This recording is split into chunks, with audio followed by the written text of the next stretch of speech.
Muito bom dia e feliz ano novo, senhora Sueli. Muito obrigada.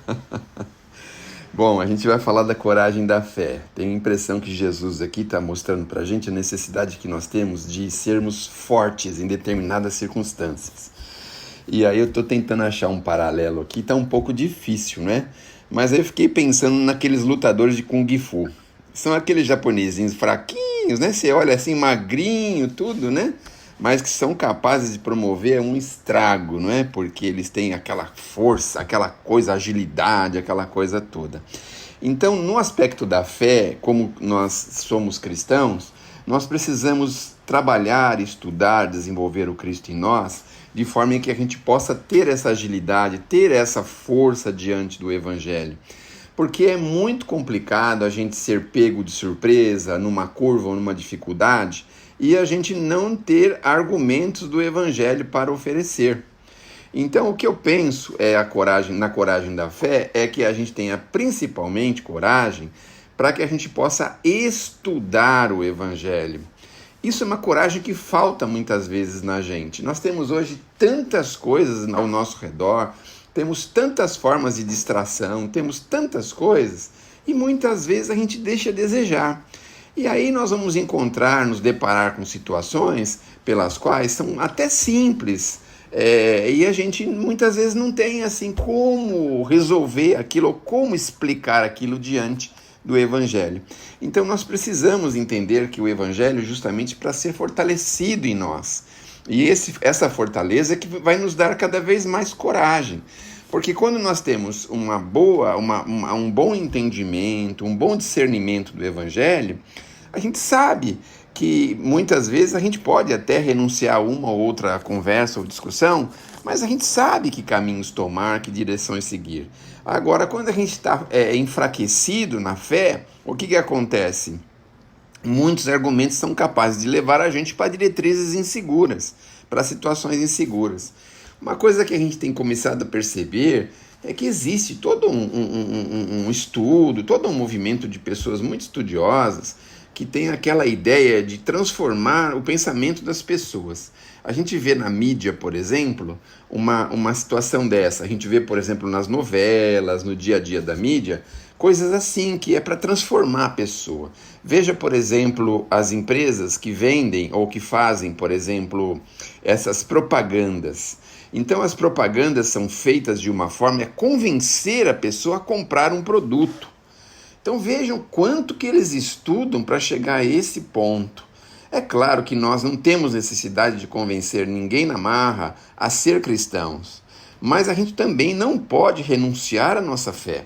E eu penso que a coragem da fé é justamente nesses momentos que a gente tem que ter uma força muito grande, porque a todo instante nós somos testados nisso. A cada momento nós somos testados nisso. Vejam que de vez em quando surgem aí movimentos, ideias e coisas que as pessoas acabam embarcando. Olha, pode ser uma crítica ou pode ser uma maledicência, eu não sei ainda distinguir se é uma ou outra essa situação que eu vou dizer.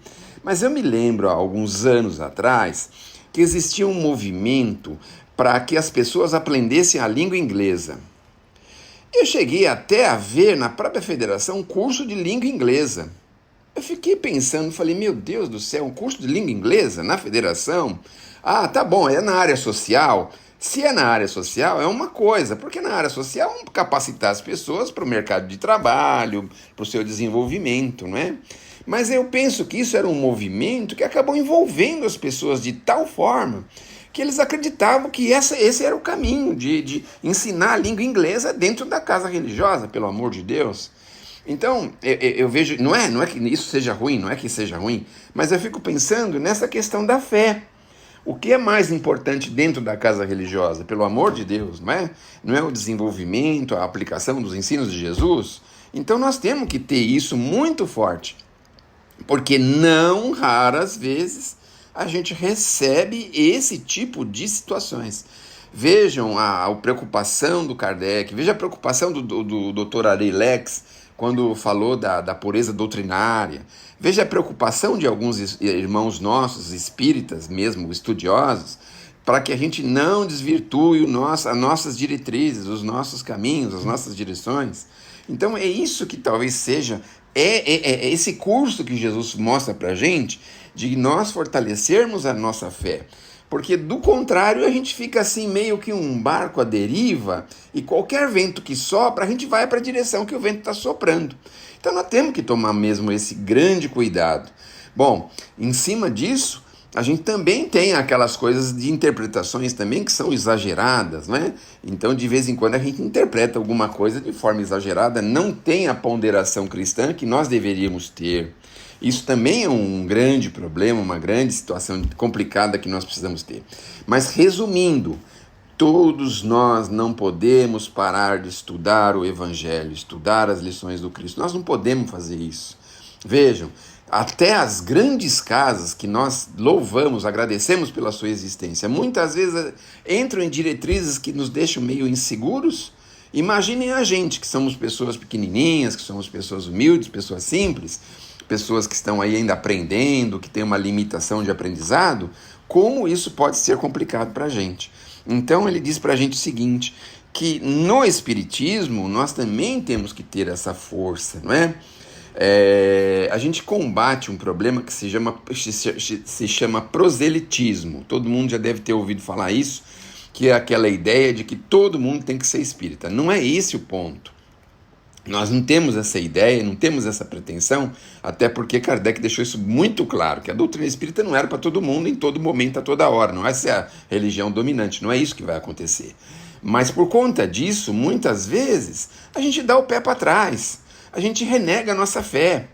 Lembram as questões que existiam nas escolas com os nossos filhos, quando íamos numa escola, por exemplo, católica, e aí os nossos filhos eram orientados a colocar lá a religião católica? A gente não tinha aquela coragem de dizer assim, não, você tem que falar que você é espírita. E a criança mesmo, às vezes, não tinha nem condição de fazer isso. Então, hoje, a gente tem essa ideia de que nós precisamos entender que nós somos espíritas. Olha um outro problema que a gente percebe no nosso dia a dia. As casas espíritas colocam nomes subjetivos. Não colocam nomes objetivos de se tratar de uma casa espírita. Lá no Religião dos Espíritos, do Emmanuel, tem uma colocação muito forte. A nossa casa tem que ter o nome espírita. Então, vou dar um exemplo assim. Vamos imaginar assim, grupo assistencial Os Samaritanos. Que casa que é essa? É católica? É protestante? É espírita? Que casa que é? O Emmanuel fala fortemente nisso. Tem que ter espírita no nome.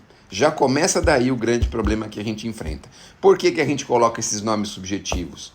De uma certa forma, é um pouco de temor para não sermos julgados, para não sermos hostilizados, para não termos problemas ao redor. Esse é o grande problema que nós enfrentamos, ou seja, o medo da fé. Muitas pessoas jamais colocariam alguma coisa de espiritismo no carro, no para-brisa do carro, no vidro do carro, porque acham que vão ser hostilizadas, que vai acontecer isso e aquilo. Mas enfim, não estamos aqui para ditar comportamentos, mas para lembrar que nós precisamos fortalecer a nossa fé. Quando nós estivermos com ela fortalecida, não vai importar nada disso, e quando formos questionados, a gente vai dizer qual é a nossa religião. Quando formos posicionados, nós também vamos dizer sobre isso. Umas 2 ou 3 vezes fui convidado a fazer um programa de televisão, e a gente tinha lá uma força muito grande com as pessoas contra a gente, nesses programas que são os nossos irmãos mais afoitos ou mais ligados à religião, e a gente teve que enfrentar isso e dizer não, nós somos espíritas. Eu trabalho com uma entidade espírita que se chama Amigos Mensageiros Espíritas. Antes era apenas Amigos Mensageiros, mas depois que eu vi essa história aí do Religião dos Espíritos, eu falei, tem razão, a nossa entidade tem que dizer quem nós somos, que religião nós pregamos, o que nós imaginamos, o que nós fazemos. Aí nós acrescentamos Amigos Mensageiros Espíritas. Então nós temos que ter espírito.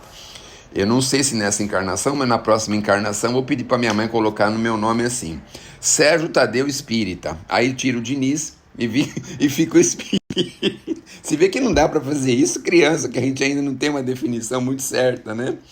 Mas quem sabe no futuro a gente possa mudar o nome e possa acrescentar o nome espírita na nossa vida, no nosso dia a dia, nas nossas opiniões.